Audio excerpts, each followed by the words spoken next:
1986, a year of incredible firsts in NHRA championship drag racing. It was a year in which defending world champions Don Garlits, Kenny Bernstein, and Bob Glidden pushed technology to its limits in an effort to again dominate their classes. It was a year of record crowds, record purses, and speed records that exceeded the most optimistic predictions. Join us now as we review highlights from the 14 national events that led to the professional Winston World Championships. The Chief Auto Parts Winter Nationals in Pomona kicked off the 1986 season with nearly $500,000 up for grabs in the Winston Points Chase. This event marked the return to competition of Shirley Muldowney. Since her crash in 1984, she had been going through an extensive rehabilitation program, but at the Winter Nationals, she debuted a brand new car, qualified second, raced Don Garlits in the first round, and suffered an engine explosion that let Garlits go on for the win. Shirley, auspicious debut at the Winter Nationals, qualifying in the number 2 spot. From another angle, the engine exploded, the supercharger coming off of the car, marking an end to Shirley's comeback effort at this event. But Shirley quite happy with the performance of her brand new car at the start of this season. Fueling the 270-mile-an-hour fires was the record-shattering run in qualifying by Joe Amato, 269 miles an hour. The question at this event was who will be the first to go 270. One of the candidates for that honor, the new car of Gary Ormsby, debuting at this event, one of the most exotic streamliners ever. He pulled into the water box to do his burnout on the very first time down the racetrack and exploded the supercharger. A very disappointing day for Gary Ormsby as his streamliner out of competition at the Winter Nationals. Also during qualifying came this horrendous accident as Ron Correnti was struck from behind by the funny car of Dave Uhara. Uhara burst into flames, went down the racetrack without the body, but the parachute was out, and he brought it to a safe stop. Ron Correnti also was able to bring his damaged car to a safe stop. Neither driver was injured in this incident.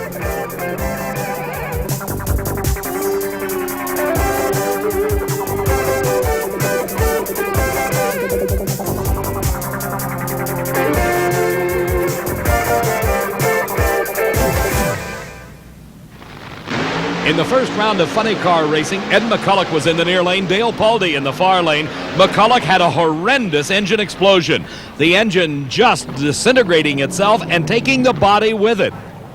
McCulloch did a masterful job of driving through this incident. When the engine exploded, he was seated dead center in that fireball. Both parachutes were out and he was able to bring the car to a safe stop.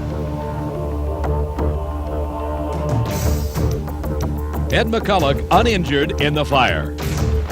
In the semifinal round of funny cars, Kenny Bernstein raced against Tim Gross. Bernstein won 6 national event titles last season to carry him to the Winston World Championship.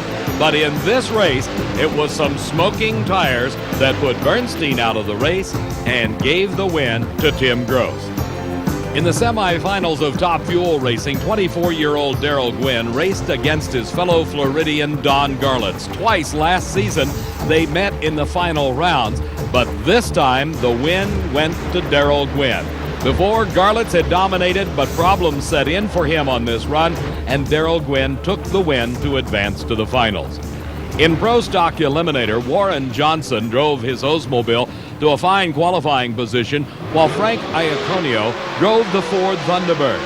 As Johnson left the starting line, he got very close to the center line in the track, and Frank Iaconio in the upset win and taking the Winter Nationals Championship.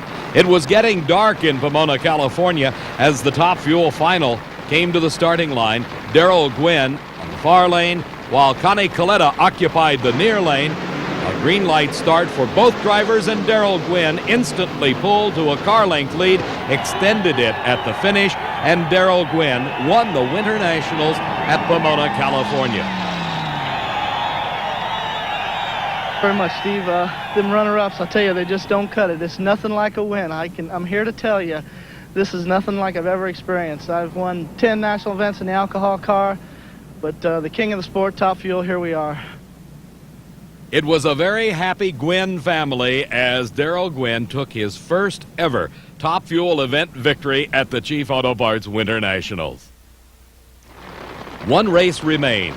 John Force was looking for his first ever national event win, while Tim Gross was looking to win his second. With this event, Force had been in the final round of an NHRA national event 6 times and yet to win one. Force in the near lane, Tim Gross in the far lane. As they left the starting line, Gross pulled a slight advantage over Force and held on as he crossed the finish line, winning by about a car length.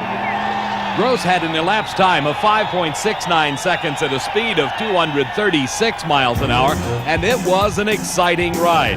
As he neared the finish line, Gross began to have clutch problems, and lots of sparks began coming out from underneath that car, but he held on to win the race.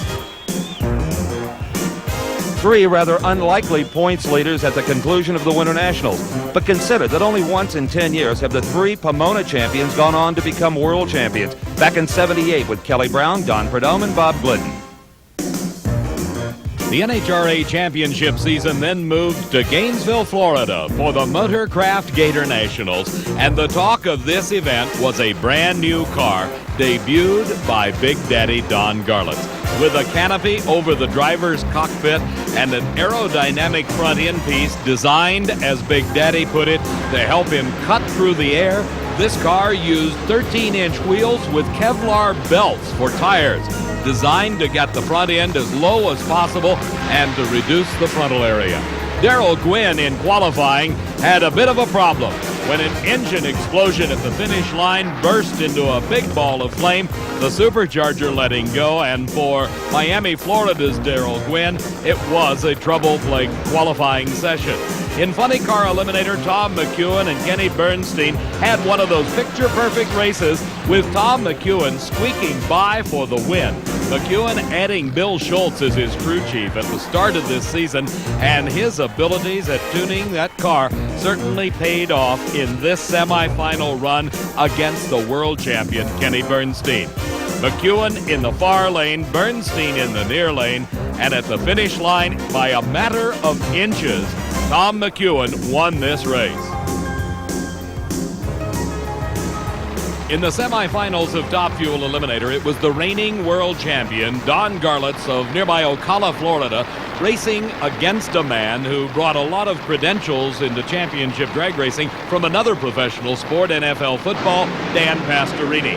Garlits got the advantage off the starting line, and what turned out to be one of the best runs ever in drag racing history, Don Garlits became the first man over 270 miles an hour when he ran 272 at 5.40 seconds. This was the quickest side-by-side run ever, as Pastorini had an elapsed time of 5.49 seconds. It was a tough weekend for Pastorini. In the first round, he used a whole shot to defeat Shirley Muldowney, but in this round, the semifinals, it was not to be. Don Garlits, the first man over 272 miles an hour.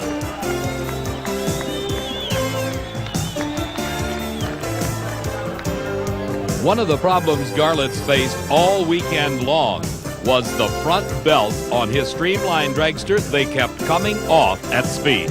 You punched a hole in the air, you drive right through it, 272. Oh my God, too fast for the record. Too fast for those bands on those rear wheels. Yeah, we got to have some real tires up on the front of this thing. You know, I heard you say to your crew, I'm not going to try the 270. That's over with for this race. There it was. Well, it's just running good. You know, you can't hardly help yourself. You basically tune, and we're taking nitro out of it. It's just that it's so slick. The concept obviously works. Yes, it's the design of the future. There's no question about it. And we'll have the tire thing fixed. We've already got tires. We got some little airplane tires that's going to do the job just nice.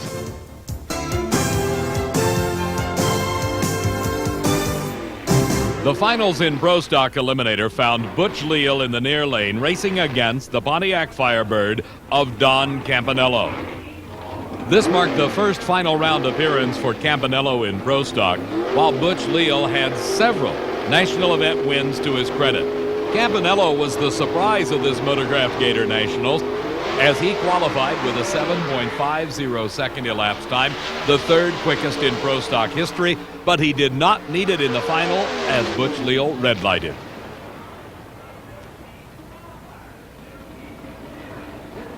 Congratulations. For a guy who was going to go home yesterday, are you glad you stayed? Got me on the spot now.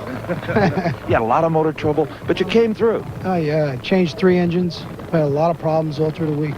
You know, we only made 1 qualifying run. But when luck is with you, it's just there. Well, congratulations. The biggest day in your drag racing career. Definitely. Definitely. Thank you. Don Campanella, the upset winner of Pro Stock.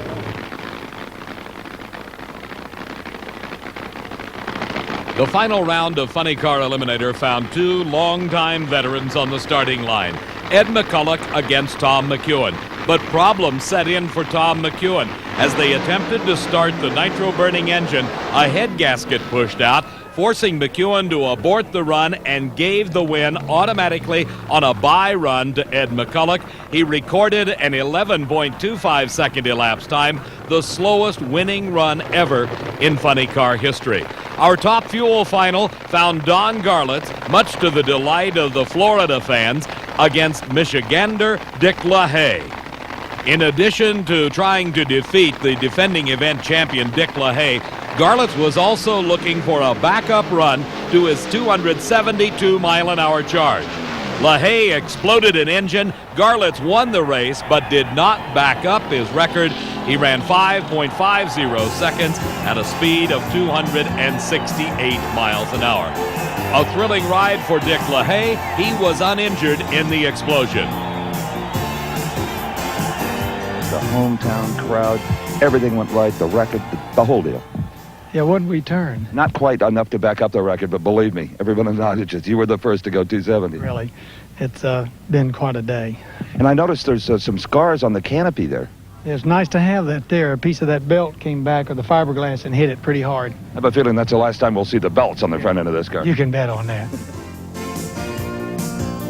Well, after Gainesville, the Winston points board started to look a lot like 1985. Don Garlits and Kenny Bernstein on top in their categories. Butch Leal will 2 semifinal appearances, and the yet young season put him in command. Located just outside of Atlanta, Georgia, Atlanta Dragway hosted the Castrol GTX Nationwide Southern Nationals. And the factory hot rods, the Pro Stockers, provided a lot of excitement. The reigning world champion Bob Glidden met Butch Leal in the semifinals. Glidden in the far lane, while Leal occupied the near lane of the racetrack. The start of the season had not been particularly good for Bob and Etta Glidden, but in this race, it was a close match against Butch Leal. They left the starting line together. Glidden got to the finish line first, and then problems set in. The car went out of control, rode up on top of the guardrail, and overturned numerous times. For the first time, Bob Glidden was using a funny car style roll cage inside his Ford Thunderbird, and it probably saved his life. As the NHRA safety safari rolled onto the accident scene on the starting line, Etta Glidden was comforted by Arlene Johnson, wife of W.J. Warren Johnson, a fellow Pro Stock racer. As the crews converged on the race car, Bob Glidden emerged unhurt. After that horrendous accident, Bob Glidden was able to extricate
It's a miracle to get out of that one.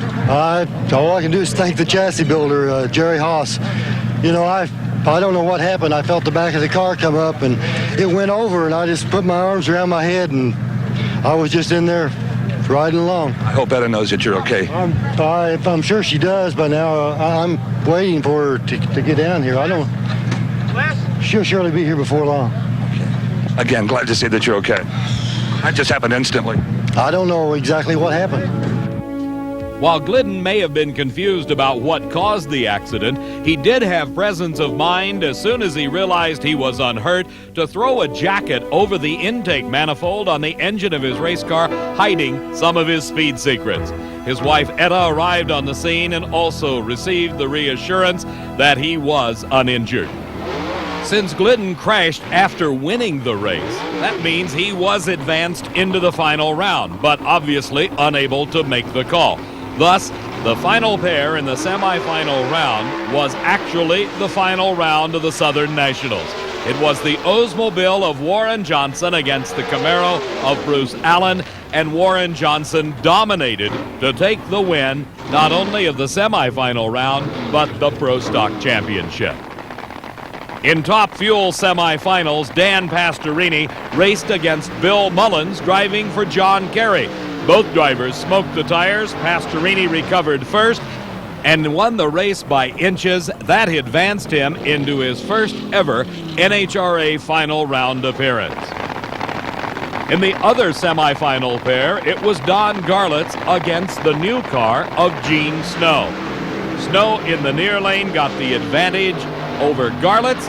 He held on for the win by a car length at the finish, and that set up the first ever All-Texas Finals, Pastorini against Snow. In the finals of Funny Car Eliminator, Ed McCulloch raced against Columbus, Ohio's Jim Head. The two cars left the starting line together, but at the finish line, Ed McCulloch won by just a couple of inches, marking back-to-back victories for Ed McCulloch in Funny Car Eliminator. It was the hole shot, or leaving the starting line first, that paid off for the veteran McCulloch. He had 0.02 of a second advantage over his opponent Jim Head, and that paid off at the finish line because both cars ran identical elapsed time of 6 seconds flat, McCulloch winning it by less than a foot.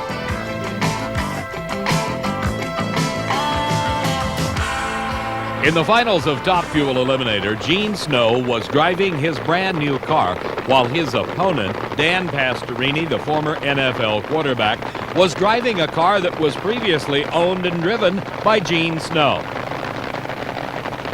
Pastorini in his first final round appearance ever, while Gene Snow several times a national event champion, all of those wins coming previously in his funny car career.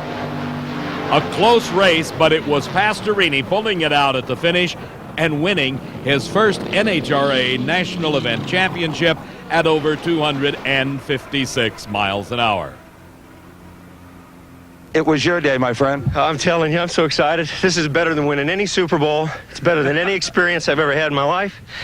I'd just like to thank all the people that have helped us out this weekend. I'd like to thank Larry and Glenda Enderly for helping us out financially. John Wallace with the truck registrations, Kendall Oil, my crew chief, Donnie Couch did a wonderful job. I'm just so happy. I don't know what to say. Dan was even more elated when he found out his performance had moved him up to the second spot in Top Fuel points. Ed McCulloch still pinching himself after back-to-back victories. He now had the Winston lead. And in Pro Stock, Warren Johnson, the Oldsmobile, making his move. And the NHRA National Event Series made its move to State Capitol Dragway near Baton Rouge, Louisiana for the Citgo Cajun Nationals. In final rounds that were delayed one day due to rain, in Pro Stock, Warren Johnson took his Oldsmobile to the starting line against the Pontiac of Butch Leal. Another red light start in this 1986 season for Butch Leal that gave the win automatically to Warren Johnson. Bob Glidden returned to racing at this event and went out in round number 2, losing to Reed Wisnett. He red lighted, which I felt he would because, you know, he had a pretty good race up to this round. And he gets a little nervous in the final round. He's had a propensity for red lighting, and he was so early. I saw his red light before I left. So I was probably a little bit late on the thing, and it shook real bad. So I was fortunate to have a red light because I would assume he would have probably laid on a pretty decent run. History was made in the final round of Top Fuel Eliminator at the Cajun Nationals as the two streamliners met on the starting line. Gary Ormsby debuted his car earlier this year and had lots of problems at the Winter Nationals. Don Garlitz debuted his car at the Gator Nationals and ran over 270 miles an hour. Ormsby used the more exotic streamlining effect, covered the rear wheels in an effort to push his car through the wind just a bit easier. Garlitz in the far lane, Ormsby in the near lane. This the final round at the Cajun Nationals. And it was total dominance by Don Garlitz, pulling away from Ormsby from the starting line to the finish line. Garlitz won the race at over 260 miles an hour and added to his points total in his quest for another Winston World Championship. The final of Funny Car Eliminator found Billy Meyer against Tom McEwen. McEwen in the second final round of this season. He's only won 2 national events in a career that is dated back some 30 years, that in 1973 at the Super Nationals and the 1978 Nationals. This year he added the Cajun Nationals title to his credit. The Winston World Champion, Kenny Bernstein, had problems at the Cajun Nationals. He lost in round number 1 to Johnny West. After the Cajuns, no change among the points leaders. You really had to look beyond these names. Kenny Bernstein struggling along in 5th place in Funny Car. Bob Glidden only 4th in Pro Stock. National Trail Raceway, just outside of Columbus, Ohio, the home of the 1986 Budweiser Spring Nationals. One of the shorter racetracks on this circuit. Just off the end of the racetrack, there's a road and a house. And Gary Phillips came down the racetrack on fire and out of control in Funny Car qualifying. He went through the sand trap, through the fence at the end of the racetrack, across the road, and ended up in the farmer's front yard. Gary Phillips was not injured in the incident. The National Hot Rod Association worked in cooperation with the local law enforcement officials to block traffic on that road during the qualifying sessions of Top Fuel and Funny Car, and the reasons why are extremely obvious, as Phillips used every bit of the racetrack, the sand trap, the road, and the farmer's front yard to bring the car to a halt.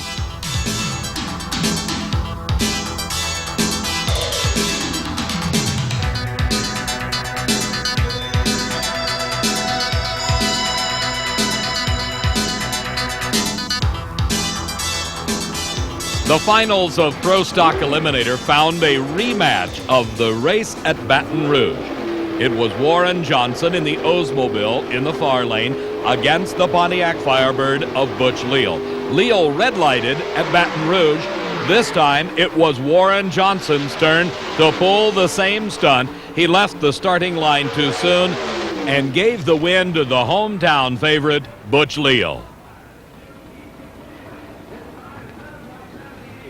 Butch Leal, a little role reversal. He red-lighted this time. Well, we're pretty good competitors, you know, and this, Steve, I don't know hardly what to say. He returned the favor, I would say, and it's about time we got in the winner's circle for everybody. We're here at hometown, and this Castro Nationwide car did it, and all the guys at the shop deserve all the credit. I'm just in here driving, that's all. 2 world champions met in the final of Funny Car Eliminator at the Budweiser Spring Nationals. Mark Oswald at the wheel of the Candies and Hughes car was in the near lane. He won the world champion title in 1984. But Kenny Bernstein in the far lane took it away from him in 1985. At the Spring Nationals, though, Mark Oswald gave car owner Paul Candies his first victory since the North Star Nationals in 1984. It had been a long time coming for the Candies and Hughes team, and they won decisively over the reigning world champion. It was a slight hole shot going to Kenny Bernstein, but the performance advantage went to Mark Oswald by some 0.04 of a second. That was just enough to put the Candies and Hughes car out in front at the finish line. The champion of the Budweiser Spring Nationals, Mark Oswald. The Top Fuel final found Joe Amato, the 1984 world champion, against Connie Coletta. The amazing story of this '86 Spring Nationals was the performance of Coletta. he had his share of problems. It was in qualifying that Coletta had one of the most massive engine explosions one could ever imagine. The huge fireball indicated total engine destruction.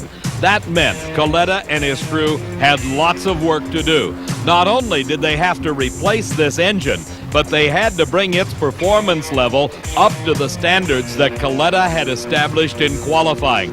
It was a disappointing moment for Connie Coletta, but he and his crew overcame it and brought themselves into the finals to face Joe Amato. Top Fuel Racing was one of upsets. In the first round at the Spring Nationals, Dan Pastorini continued his remarkable rookie season by defeating Don Garlits. In the finals, Connie Coletta had an easy go as Joe Amato broke on the starting line, and Coletta was the Spring Nationals champion. Even though Coletta had won the race, he was still confronted with the short racetrack. He brought the car to a bouncing stop, the front wheels in the sand trap. No damage was done to the car, and Coletta climbed out the victor. On the starting line, Joe Amato climbed out of his car to receive the condolences of competition director Steve Gibbs. Boy, and the motor clean and dry after all of those problems in qualifying. Who'd have thought? Who knows about this game? It'll make you humble sometimes. Even Don Garlits had a piece of that humble pie in round one, but held on to the points lead. In Funny Car, the latest in the season that John Force had ever led the standings, Pro Stock, well, Warren Johnson starting to feel some heat from Butch Leal. The only NHRA national event held outside the United States, the Molson Grand Nationals at San Air Raceway near Montreal, Canada. Dick LaHaye and Shirley Muldowney made up a pair of the semifinal round of Top Fuel Eliminator. They say lightning never strikes twice in the same place, but it almost happened at the Molson Grand Nationals. Shirley Muldowney in round number 2 was racing against Hank Endres when an engine exploded. 2 years ago, a front tire came off, wrapped itself around the steering mechanism, throwing Shirley's car out of control into a ditch, causing her severe injury. This time, with a brilliant driving job, she brought the car to a safe stop. She was uninjured, but the engine itself received serious damage. They completely replaced the motor, a tremendous amount of work by Shirley and her crew to get the car ready. They were aided by a rain delay, and hundreds of spectators looked on as the crew rebuilt the car to get it ready for the race against Dick LaHaye in the semifinals. Going up in smoke off the starting line was Shirley Muldowney. That gave away her chance for the win. Another engine explosion, and a lot of parts were strewn across the racetrack, but Dick LaHaye moved into the finals. In Pro Stock Eliminator, Butch Leal won his second race in a row, defeating David Hutchins. Bob Glidden, still having his problems, went out in round number 2 at the hands of David Hutchins. Warren Johnson lost in the first round to Gordy Rivera. Kenny Bernstein made it to the final round of an NHRA national event for the second race in a row when he raced against John Force. John Force instantly went up in smoke off the starting line. Bernstein down to the finish line, and his first victory of the 1986 season. The reigning Winston World Champ trying to garner the points to repeat as world champion. The Top Fuel Eliminator final saw Darrell Gwynn against Dick LaHaye, and it was Darrell Gwynn by just a couple of feet winning for the second time this season over Dick LaHaye in a very close race. Both Bernstein and Leal used their victories to leap into the lead of their respective categories. Gwynn, after dropping way down in the standings because of his slump, moved in third behind Joe Amato. LaHaye's runner-up points moved him into fifth. Just a few hundred miles southeast of Montreal, Canada, lies Englishtown, New Jersey, and Raceway Park, the home of the Budweiser Summer Nationals. The 1986 event made history primarily on the basis of one run. Don Garlits, attempting to back up his elapsed time record during qualifying, had his streamliner go into a gigantic wheel stand. It turned over backwards and came to rest on all four wheels. The engine was still running, and Garlits drove it out of a cloud of tire smoke and brought it to a safe stop. A dramatic moment that the overflow crowd thoroughly enjoyed. Garlits was not hurt, and as a result was unable to back up his record-shattering 5.34-second elapsed time. However, at this event, he did establish a new speed record of over 271 miles an hour. This definitely was the tallest wheel stand on record in championship drag racing. You know, I knew it was gone. It got so high, and then it wouldn't come back. You know, I backed out of it early, but it didn't make any difference. It was accelerating too hard, and even though the throttle was off and everything, it didn't make any difference. It caught wind underneath it. Any chance of repairing this car? No, his car can't race at this event. I'm not that crazy. After his crash at the Southern Nationals in Atlanta, Georgia, Bob Glidden was returning to form by Summer Nationals time. He established a new elapsed time record for Pro Stocks at 7.44 seconds in his first round victory over Don Beverly. In Funny Car Eliminator, records were established at the Summer Nationals. It was Mark Oswald at the wheel of the Candice and Hughes car that recorded the quickest elapsed time in the history of Funny Car Eliminator at 5.56 seconds. Funny Car Eliminator also saw its share of problems. In the first round of elimination, Scott Coletta, driving the team car of his dad, Connie Coletta, exploded an engine, the body peeling back like the skin off of a banana. It was the parachute out, and Scott Coletta, 25 years old, brought the car to a safe stop.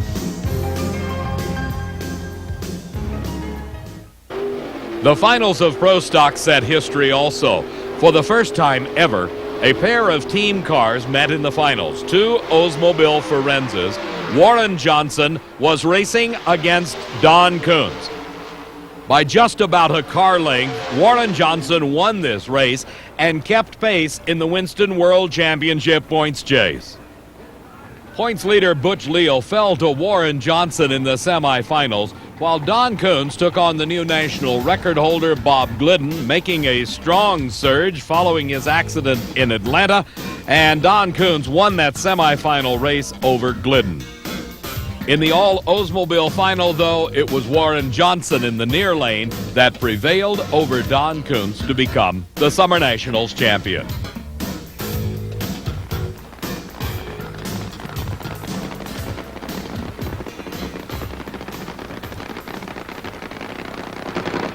The finals of Funny Car Eliminator, a rematch of the recent race in Montreal, Canada.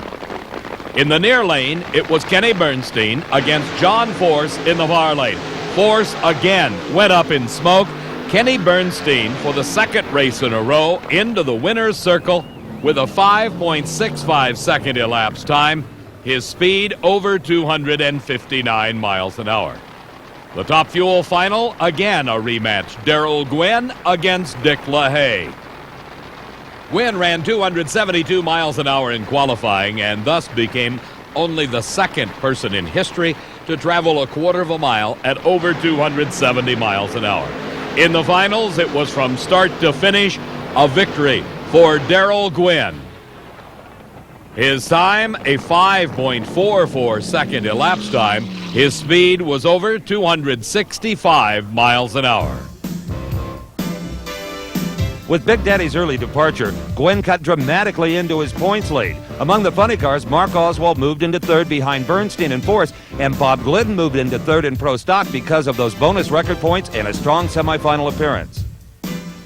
From the heat and humidity of New Jersey to the high country of Colorado, the Mile High Nationals at Vandermeer Speedway near Denver, Colorado, saw the tuning problems caused by altitude overcome by the Pro Stock champion, Bob Glidden. The man that crashed his car at the race earlier in the season at Atlanta, Georgia, came back with a vengeance at the Mile High Nationals as he took on Warren Johnson. It was the performance of the Thunderbird that prevailed over the Oldsmobile as Bob Glidden took his first win of the 1986 season and the 47th of his illustrious career. He ran over 174 miles an hour in the mile-high altitude of Vandermeer Speedway. We feel really well and really good about the way the cars run. I think we came to this race prepared to to do what we did. After the crash in Atlanta, you needed this. The whole team needed this to know you were still capable. Yes, we did. It's been a long, long climb for us. I'm telling you, I'm really happy. I can tell. Pro Stock champion, the Mile High Nationals, Bob Glidden. If you happened to be standing in the turnaround area at the Mile High Nationals, you had your hand shaken by the Pro Stock champion, Bob Glidden. He was truly overjoyed with his big victory. The owner of one of the largest racing teams in drag racing, Larry Minor, 2 top fuel dragsters and 1 funny car, was in the finals against Eddie Hill. The Texan, who had laid out of the sport for a number of years to go drag boat racing, had problems with his car, was unable to get it back to the starting line. Minor had a single for the championship. Darrell Gwynn was the low qualifier at this event, but he lost in the first round, and Don Garlitz was racing his repaired Swamp Rat 30 after that moonshot at Englishtown. He also lost out in the early rounds of competition. Eddie Hill, while disappointed at his inability to match up against Larry Minor in the final, still received a tremendous round of applause from the crowd. The final in Funny Car Eliminator saw once again the pairing of Kenny Bernstein against Mark Oswald. These 2 cars were the class of the funny car field at the Mile High Nationals, and as they came to the starting line for the final round, Kenny Bernstein had the slight performance advantage over Mark Oswald. But at the finish line, where everything counts, it was Mark Oswald. After a tire-smoking middle-of-the-course charge, it was Oswald the winner for the second time this season over Kenny Bernstein. Oswald previously having won the Spring Nationals also over Kenny Bernstein. This was one of those races that spectators will talk about for years to come. It was an almost dead-even start as the 2 cars blasted off the starting line. Oswald smoked the tires in the middle of the course, indicating lots of horsepower, and that proved to be true. As he approached the finish line, he pulled ahead of Bernstein and won the race. No appreciable changes in the top fuel points, nor in funny car, but Mark Oswald served warning at Denver that he was coming after Kenny Bernstein and John Force. Warren Johnson back in the Pro Stock lead, even though defeated in the finals. The Quaker State North Star Nationals was the next stop on the national event trail at Brainerd International Raceway near Brainerd, Minnesota. One of the most exciting occurrences of the 1986 season came in the first round of Funny Car Eliminator. Norm Day exploded an engine in his race against Tim Gross. Day's car crossed over in front of Gross, the parachute burning off. It went over into the grass and overturned. As the car rolled over, it apparently jammed the emergency escape hatch on top of the car, still burning fiercely, with Norm Day inside trying to get out of this car. The NHRA Safety Safari arrived on the scene, and so did fellow driver Tim Gross. Gross deciding that the best thing to do was try to kick in the side of the fiberglass body. Gross, along with the NHRA Safety Safari, got Norm Day out of the burning wreckage. The emergency medical technician on the scene immediately checking out Day as he experienced some minor burns around the hands as a result of this horrendous crash and resulting fire. Day was taken to a hospital, checked, and released, and was back at the racetrack the same day of this accident. This fire is a prime example of why NHRA requires in its safety rules and regulations a multi-layer fire suit, and fast action by the Safety Safari and fellow driver Tim Gross got Norm Day out of that car. In Pro Stock Eliminator, the final round found the Ford of Bob Glidden and the Chevrolet of Bruce Allen. Glidden left the starting line first. He had the performance advantage over Allen, and in doing so, won his 48th national event victory for his career, but most importantly, his second race in a row of this 1986 season, and the all-important points that go to the Pro Stock champion. In the finals in Top Fuel Eliminator, Don Garlitz was scheduled to have raced Dick LaHaye. But problems set in for Dick LaHaye in his semifinal round win over Shirley Muldowney. Some driveline component failure prevented Dick LaHaye from making the final round. The crew worked diligently on the problem, but in the time allotted to prepare the car for the finals, they were unable to answer the call. Thus, Garlits had an easy go as the reigning world champion added to his points total with a 5.56 second elapsed time, 259-mile-an-hour charge across the finish line to carry him to the North Star Nationals title. This marked the third time this season that Dick LaHaye had made it to the final round, but this had to be the toughest loss of all. You and Kim, you work in this car yourself. You don't use a lot of fancy air wrenches. You kind of have your own pace, and it bit you a little bit here. Yes, it did. We had hurt one piston, and that enabled it. We had to take one cylinder head off, and normally we don't have to do that. And it caught up with us here. The Quaker State North Star Nationals Funny Car Final saw a rematch of the 1986 Gator Nationals Final as Tom McEwen raced Ed McCulloch. This race also saw a couple of upsets as Kenny Bernstein and John Force, both consistent performers throughout the year, went out in the first round. Mark Oswald went out in the semifinals, and Ed McCulloch went out in the finals. Tom McEwen won his second race of the season at the North Star Nationals. You avenged that Gator Nationals final when Ed McCulloch got you when you couldn't start. At Gainesville, we had a little problem on the starting line. He made a single, and he's a great competitor. Sure. The old men of the sport. Don Garlits coming in to congratulate Tom McEwen. This is his 3,000th 85 national win and my second. And even more top fuel points came Big Daddy's way. In Funny Car, Kenny Bernstein opened the door, but neither John Force nor Mark Oswald were able to drive through it. Warren Johnson's early departure left him on top of the points list, but with Glidden closing in. The biggest race of the year was on tap next. The U.S. Nationals, the granddaddy of them all, at Indianapolis Raceway Park near Indianapolis, Indiana.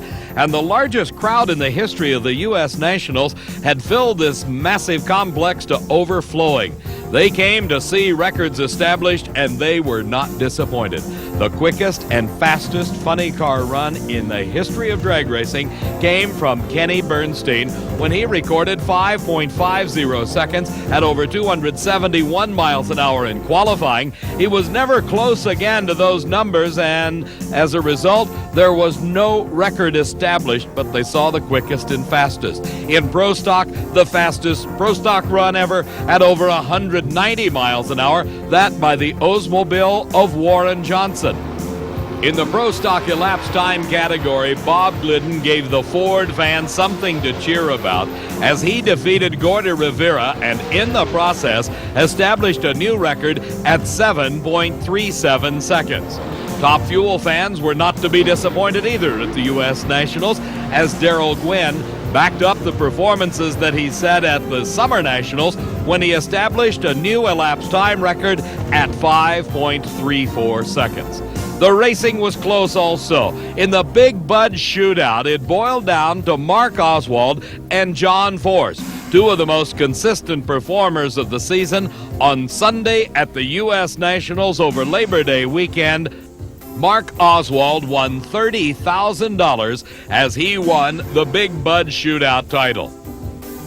For Pro Stock racers, the race within a race came on Saturday as the Mr. Gasket Pro Stock Challenge saw Bruce Allen defeat Butch Leal in the finals to take home $15,000 in cash from the Mr. Gasket Company. In the semifinals of U.S. Nationals racing, it was Darrell Gwynn against Dick LaHaye in what resulted in the quickest side-by-side drag race in the history of the sport.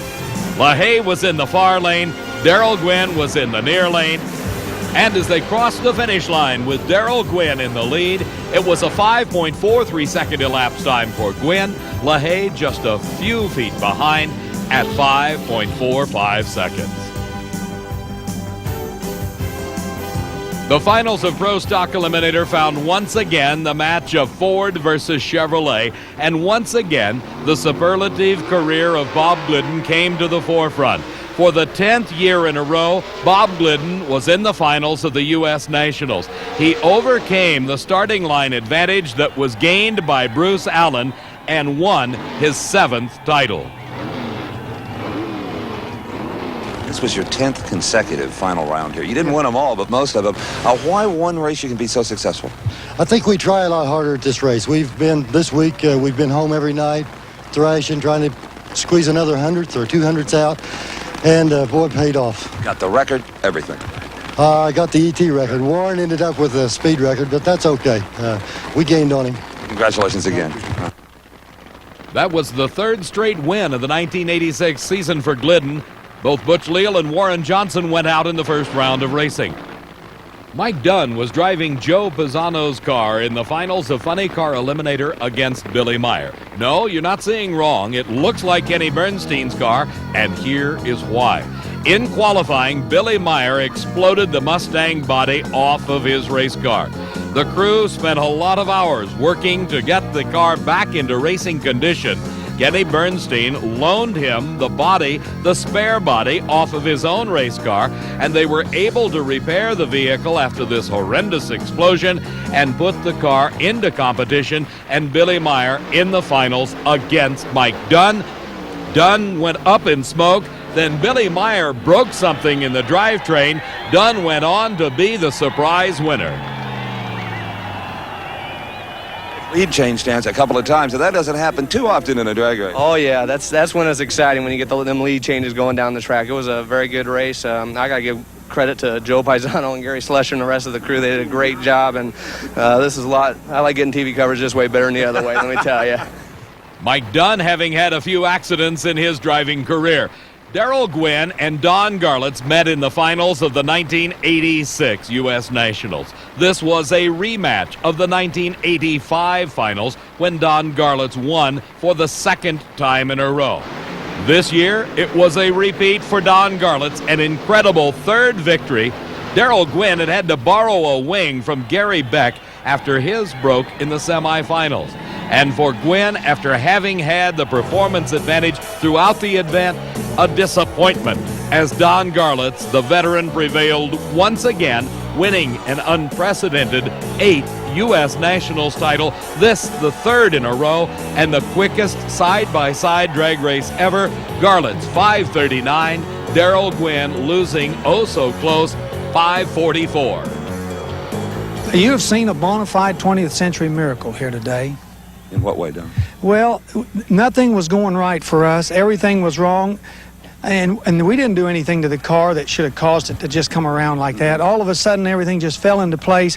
I mean, you saw the engine over there. You came over there before the 540. It just wasn't anything left. We were putting a clutch in it. We were putting all pistons, new heads. And then we just, everything just worked out. I mean, I'm stunned. So was Darrell Gwynn, but the young man from Florida did move into the number 2 spot in Top Fuel. Kenny Bernstein held on in Funny Car, but Mark Oswald moved up to number 2, and Warren Johnson really feeling the heat from Bob Glidden. He was now number 2 after Indy. Set in the rolling hills of eastern Pennsylvania, one of the most beautiful racetracks on the NHRA National Event Trail, Maple Grove Raceway hosted the Castrol GTX Keystone National. In the semifinal round of Funny Cars, Brad Tuttle had an exciting ride in his race against Kenny Bernstein. Tuttle did everything right as he left the starting line first. Bernstein's power seemed to take advantage at this point, but then Brad Tuttle went topless. That's right, the top blew off his Mustang body. He was able to keep the car under control and brought it to a stop, but looking more as a roadster or a convertible than the Mustang body. Brad Tuttle uninjured, but without a top on the car. It is a difficult enough task to drive a modern-day funny car. There are a number of levers and buttons that must be pushed to control not only the transmission, but also the fuel delivery system. You don't need to worry about the top coming off, but that's what happened to Brad Tuttle. The win by Bernstein advanced him into the finals once again for this 1986 season.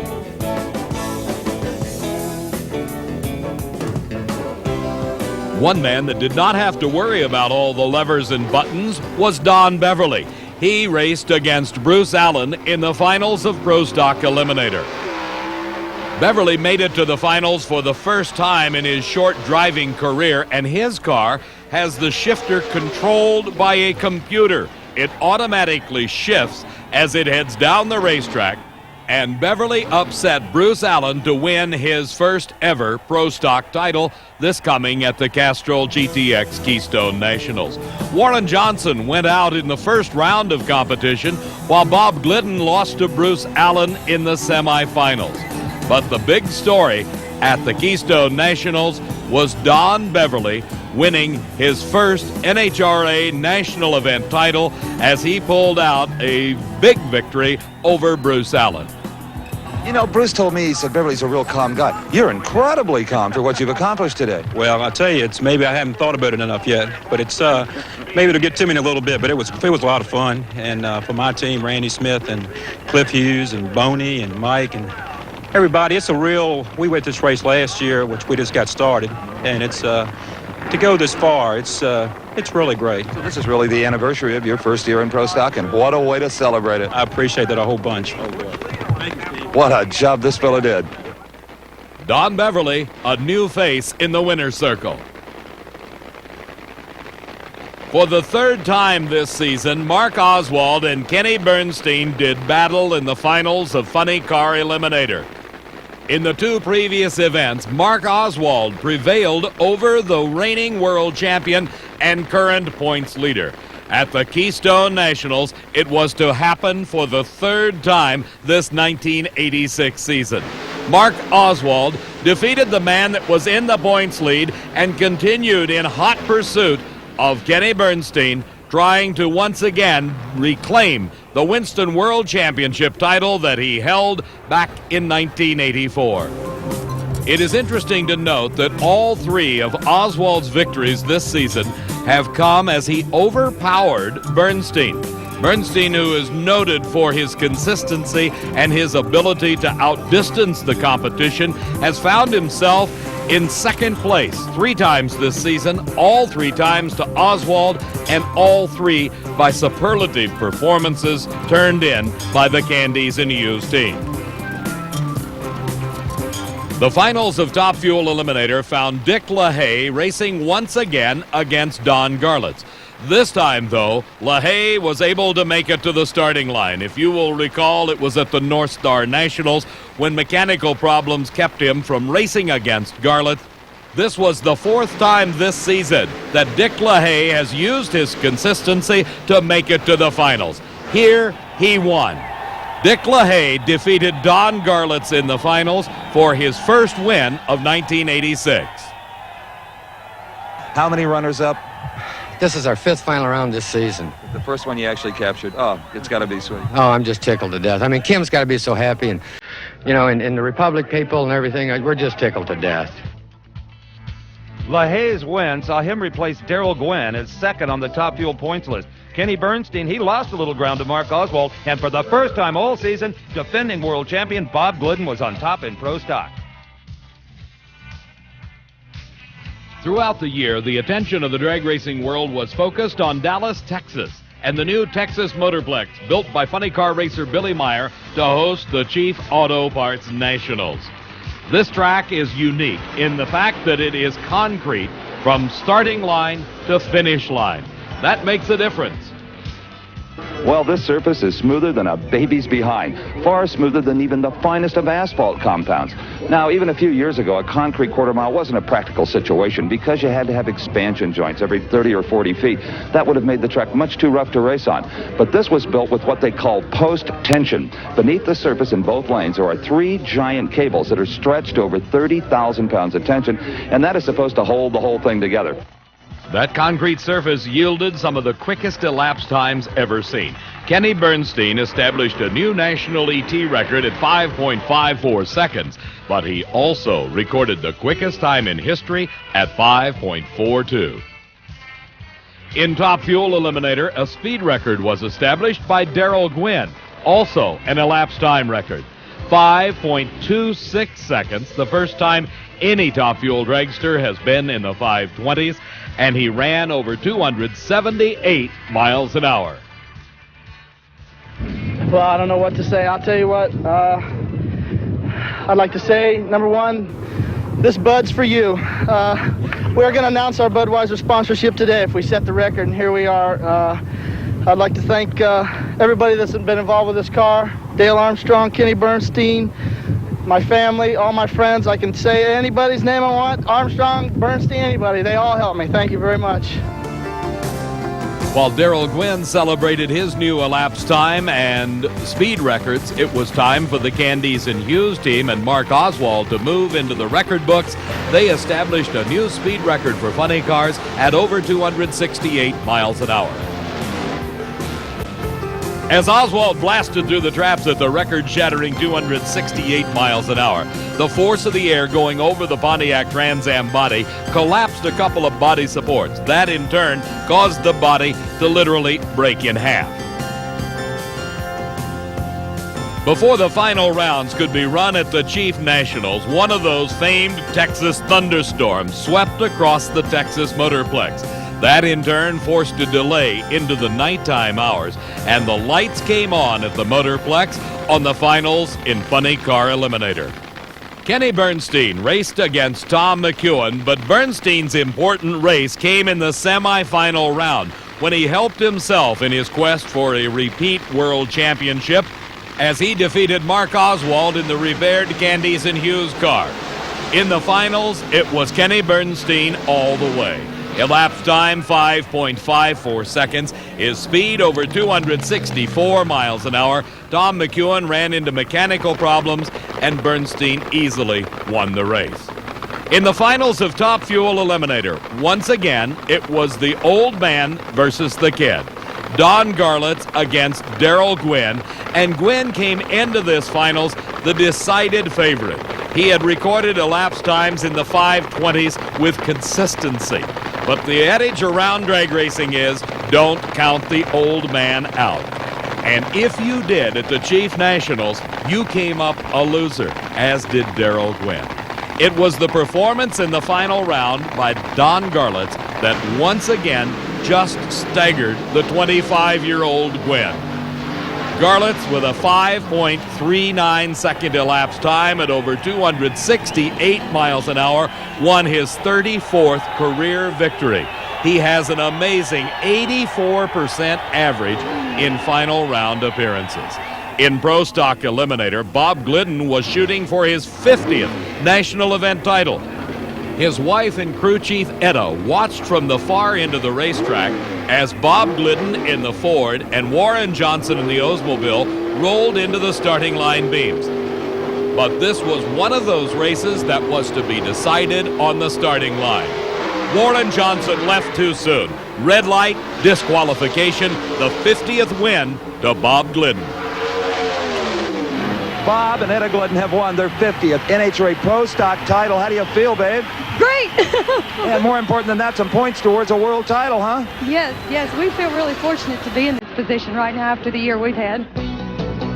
And for Bob Glidden, it was a very fortunate occurrence that his opponent, Warren Johnson, left the red light on the starting line in the finals at the Chief Nationals, for he had engine problems. Glidden experienced a driveline failure that left him with only an 8.38 second elapsed time at 121 miles an hour, but it really doesn't matter. The win light came on in his lane, and Glidden, for the 50th time in his career, takes home an NHRA national event title. After Texas, the leaderboard looked familiar. It was the same as it was at the end of the 1985 season. All three defending champs moving one step closer to repeating. They all now had the same goal, to ice the titles at Phoenix. Firebird International Raceway, just outside of Phoenix, Arizona, was the site of the Castrol GTX Fall Nationals. In Pro Stock Eliminator, the battle boiled down to two cars for the Winston World Championship title. The defending champion, Bob Glidden, was being challenged by Warren Johnson. Bob, of all of your world championships, this may go down as the toughest fought. 2 races left, about a 2-round lead over Warren Johnson. Well, we've been fortunate enough, Steve, to have 6 world championships. This one is far from over. Warren has really been in the lead most of the year. I'm sure he's been working hard. to prepare for the last 2 races, and he'll be ready come race day. Any strategy at all involved here? Maybe try to qualify on the same side of the ladder as him, maybe try to draw him first round and get rid of him. Anything at all there that you used to do those sort of things? No, our philosophy after the Atlanta incident has been to come to each race and try to win a race. Well, we've been fortunate enough to win 4, I think, of the last 5. So we came to this race just to run this race and hope that we come out of it with the Winston points lead. At what point do you really start to get worried about no chance for that world title? After the final round of the last race, I think that'd be about where to worry about it. But 2 races left, and there's really about a 500-point deficit at this point in time now, 200 points per round. It's really of no concern at this point in time, other than the fact you'd like to be ahead. But our Rosenbill's running well enough at this point in time that, yeah, I believe we can overhaul them. You know, as you know, I mean, there's so many things that can happen in this type of racing, as witnessed early in the year, when, you know, with Bob's crash and so forth. We certainly don't want anything like that to happen, but with the hole shots involved and as close as the cars are running and so forth, anything can really happen. And it happened to Warren Johnson in the second round of Pro Stock Eliminator. He was racing against Darrell Alderman when Alderman pulled one of the more brilliant driving jobs of the event. He left the starting line very, very quickly, well ahead of Warren Johnson. Johnson in the Oldsmobile unable to catch Alderman at the finish line, and that put Johnson out of competition for the day. As the shadows lengthened over Firebird Raceway, Bob Glidden had a chance to extend his lead in the Winston World Championship points chase. He was racing against Dempsey Hardy in the Pontiac. Both drivers took their time about staging.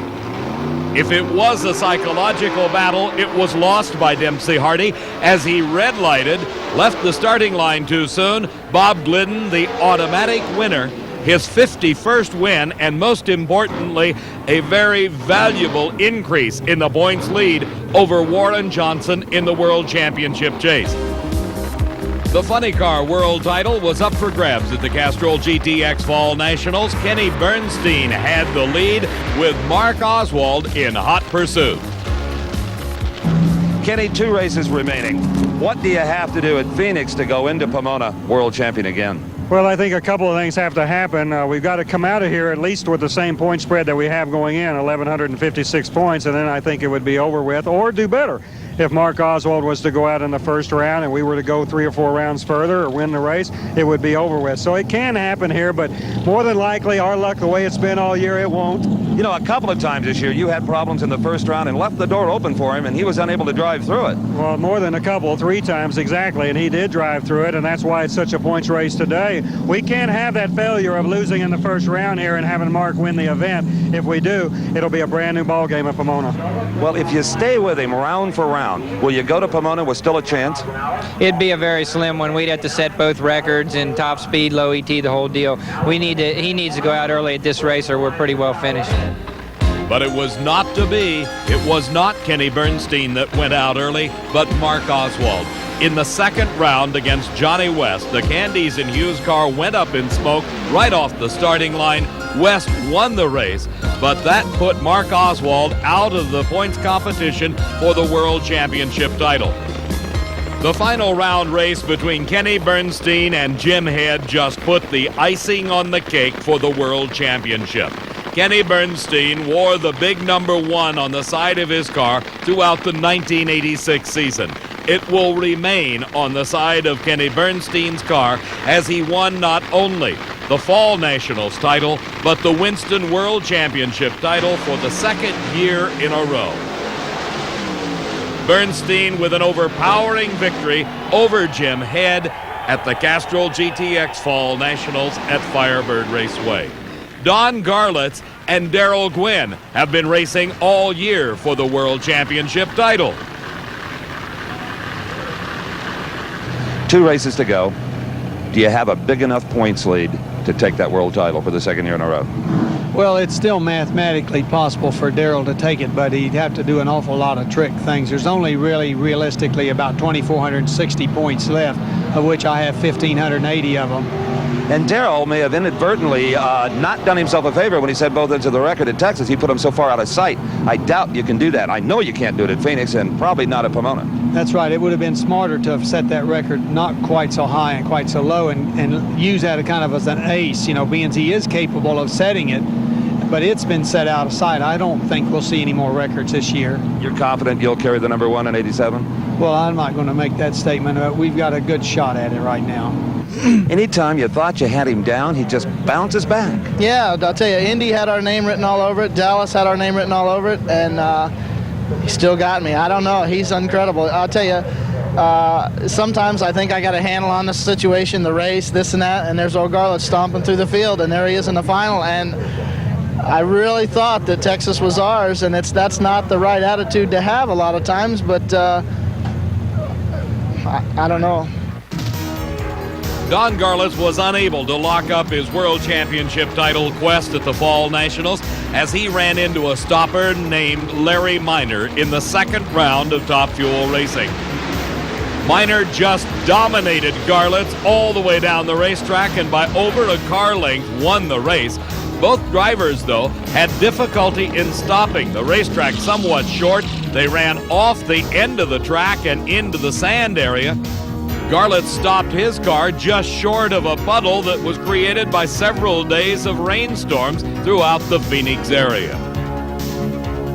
Of the 3 points leaders in the professional categories, Garlits was the only racer to fall early in competition.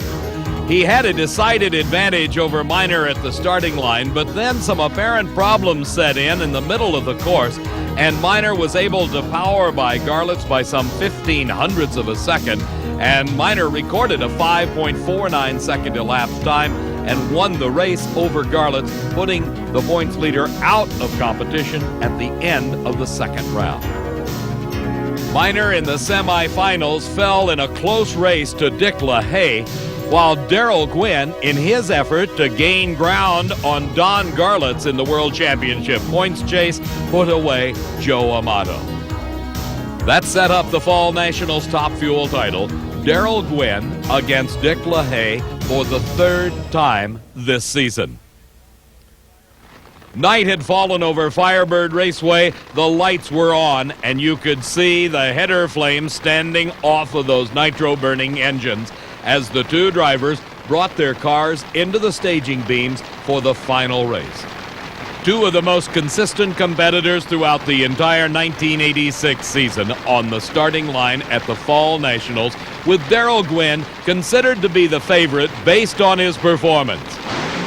But it was not to be as Darrell Gwynn left the starting line too soon, the red light indicating his disqualification, and for the second time this year, Dick LaHaye won a Top Fuel title at an NHRA national event. Well, they turned out the lights because the party was over. Kenny Bernstein repeated as funny car world champion. Don Garlits and Bob Glidden could not hold their victory parties yet, but both went on to the Winston World Finals extremely confident. The Los Angeles County Fairgrounds in Pomona, California ended the 1986 season for the NHRA Championship Trail almost as it began on the same quarter-mile racetrack that hosted the Winter Nationals. While a lot of attention was focused on the Winston World Championship points chase for Don Garlits and Bob Glidden, one racer had an outstanding weekend. Shirley Muldowney had debuted her new car at the Winter Nationals with a 5.47 second elapsed time. Then troubles through the middle of the season prevented her from living up to that performance potential. But at the World Finals, Shirley and her crew proved that they definitely have it all together, as an outstanding 5.42 second elapsed time in qualifying propelled her to her best time ever. Shirley Muldowney, who has been totally frustrated for 2 qualifying days. Whatever changes your crew made, Shirley, to bring this pink car around worked a 5.42 and a good speed, 267. Quickest and fastest for me. I'm really proud of that. Those are career bests? Career best. My guys are great. The huge crowd at Pomona, estimated at 42,000 on Sunday, paid homage to Shirley as she returned to the pits. She made it all the way to the semifinals, losing to Joe Amato. In the Krager Weld Wheel Classic held on Saturday, a race within a race, it was a repeat of last year's final. $30,000 went to the winner of this race, and it was exceptionally close as Joe Amato in the near lane raced Don Garlitz. Last year, Joe Amato won the race. This year, Don Garlitz had the whole shot off the starting line, but the race was won by virtue of his quicker reaction time. Don Garlitz taking home $30,000 in the Krager Weld Wheel Classic. The World Championship points chase in Pro Stock Eliminator was decided in the first round when Bob Glidden won this race against Lee Dean. In fact, it was decided by a red light start as Lee Dean left the starting line way too early. And that gave Bob Glidden an unprecedented string of victories in the Winston World Championship race. 7 titles to Glidden's credit. Well, Bob, you've won a lot of world titles, but this one has to be especially sweet because it took such hard work on the part of an entire family. Nothing was ever easy for you this year. No, Steve, nothing has been easy. But I'll tell you, since the thing in Atlanta, it took us 3 or 4 races to get back running like we thought we should be. And since then, we've been on just a roll, a hot streak. And it's been incredible. After Atlanta, in your wildest dreams, would you have believed we would be having this conversation right now? Absolutely not. As a matter of fact, I think I made a statement to you at an earlier race. There was not a possibility of us winning the Winston World Championship, but it happened. Of all the world champions, Glidden's road to the title was by far the rockiest. He struggled through the first half of the year, initially trying to sort out a new car, and then recovering from his Southern Nationals mishap. He finally made it to the winner's circle at the Mile High Nationals, and then proceeded to win 5 of the next 6 races. This is his 7th world championship. No one has won more than 4. Glidden's incredible career includes championships in 1974, 75, 78, 79, 80, and 85. Helped by wife and crew chief Etta and sons Billy and Rusty, Glidden has been the dominant force in pro stock racing. His career began in 1972 when he left his job as a line mechanic at an Indianapolis Ford dealership. He holds the record for the most consecutive wins, 9, and is tied with Don Prudhomme for the most wins in a single season, 7, a feat he accomplished in 1978 and 79. After the way Kenny Bernstein dominated funny car racing in 1985, many people figured him an odds-on favorite to repeat in 86. However, things don't always go according to plan. Bernstein spent the first half of the season being plagued by little problems. However, by the Spring Nationals, Bernstein and Super Crew Chief Dale Armstrong seemed to have things sorted out. And although he lost the speed record to Mark Oswald, Bernstein was still the quickest and fastest funny car down the quarter mile. He became the first funny car to go over 270 miles per hour and the first into the 540s. Bernstein began racing in his native Texas in the 1960s. After a brief retirement to build up a restaurant chain, Kenny returned to full-time drag racing in 1978. In the Winston World Championship chase for Top Fuel Eliminator, it was a first-round victory by Don Garlitz over longtime competitor Gene Snow that gave Garlitz an unprecedented 2nd Winston World Championship in a row, a total of 3 overall.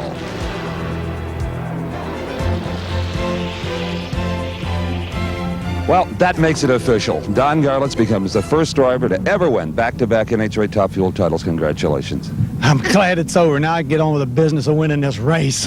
What a year it's been. 270 miles an hour. You accomplished some goals. Been a good year. 86 was great. I hope 87 can live up to it. No one has ever won back-to-back world championships in Top Fuel before Don Garlitz. But like most things Garlitz sets his sights on, he accomplished it.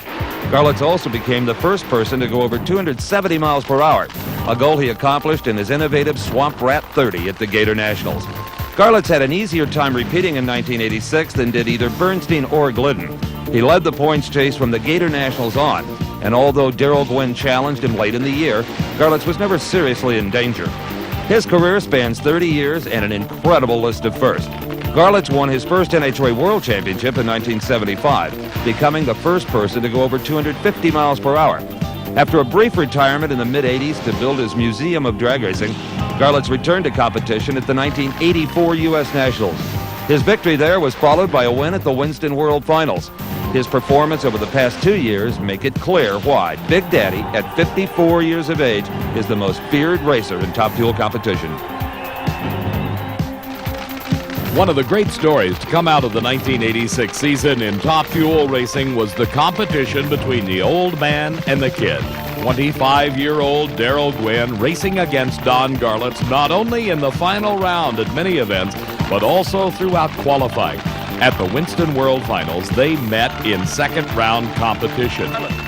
Gwynn enjoyed a performance advantage, but he did not need it as Big Daddy Don Garlits had a very rare red light. For him, it was only his second red light in 2 years, but it put him out of competition after a great season and another Winston World Championship. In Pro Stock Eliminator in the final round, the surprising Ronnie Manchester met Bob Glidden. Glidden had already won the World Championship. He wanted to end the season with a victory, and he did it in resounding style as Glidden defeated the Pontiac of Ronnie Manchester for Bob Glidden, his 52nd career victory. What a perfect way to cap a season. The Winston World Finals is yours. I'll tell you, Steve, this has been another one of those storybook years. We started out with the bad season, and as we went on, it just got better and better and better, and you know, it ended up just like it's been the last 6 or 7 races, just near perfection. In Funny Car Eliminator, Billy Meyer made his third final round appearance of the season when he raced against the reigning and new Winston World Champion, Kenny Bernstein. For Meyer, it has been a season of peaks and valleys, perhaps best exemplified by the U.S. Nationals, where first he exploded and destroyed the body on the car, then made it into the finals to lose to Mike Dunn. Here he raced against Kenny Bernstein and watched as the world champion set a new track record of 5.56 seconds to win the race. No, it was good. It just hooked up and did its thing on Budweiser, Motorcraft, Kangaroos, and Dale Armstrong and crew again. A super job for a great year. We're just glad to be part of all this, and to our fans especially. We were glad to be part of it, too. Congratulations. Anytime, Steve. Thank you. Darrell Gwynn's one racer that was quite happy that 2 NHRA national events were held on the Pomona Quarter Mile. He won the Winter Nationals, defeating Connie Coletta in the Top Fuel final. At the Winston World Finals, it was Darrell Gwynn against Joe Amato. Amato, having lost the day before to Don Garlits in the Krager Weld Wheel Classic, was trying to make up for that defeat, but Gwynn was not to be denied. The 25-year-old Floridian used the performance advantage that he had enjoyed all weekend long to pull out a victory over Amato in the finals. The margin was just several feet as the crew for Darrell Gwynn, reflecting their enthusiasm for the young man's 4th win of the season. Well, I'd like to say that I've raced some tough competitors today, including Joe, LaHaye, and Garlits, and I'm just happy to race these guys, much less beat them. Congratulations again. Thank you very much.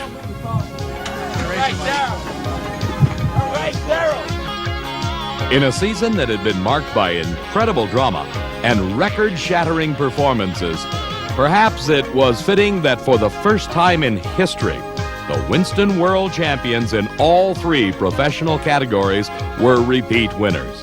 For Steve Evans, I'm Dave McClellan saying so long for Drag Racing 86.